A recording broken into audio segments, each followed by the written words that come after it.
Өлкөдө коронавирус жуктургандардын саны дагы деле азая элек. Маселен, өткөн суткада Бишкек шаарында 195 жаңы учур катталып, алардын ичинен 31 адам стационарларга жаткырылды. Бул деген сөз Борбор калаада эпидемиологиялык кырдаал дагы деле курч бойдон дегенди билдирет.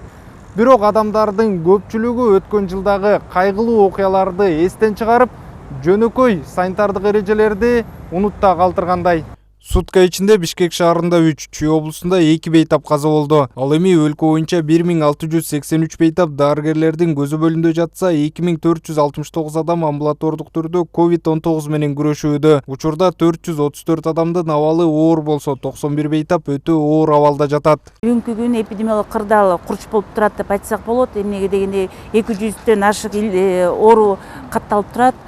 Бишкек менен Чүй региондорун билесиз, кызыл зонада бүгүнкү күнү.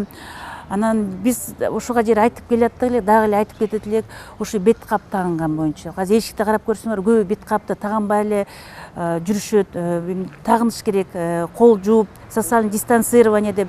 Бул өтө маанилүү талаптар.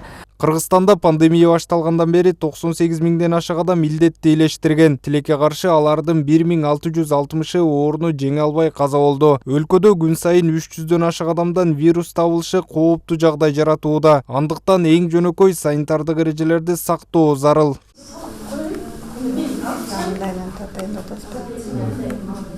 Дүйнөлүк саламаттыкты сактоо уюмунун маалыматы боюнча калктын 65-70%-ында иммунитет пайда болгондугуна вирустун тарашы токтойт. Ошол себептен коронавируска каршы вакцина алуу маанилүү. Бүгүнкү күндө өлкөдө 88 эмдөө пункттары иштеп жатат. Ал жерден баардык жарандар өздүгүн тастыктоочу документ менен келип эмдөөдөн өтө алышат.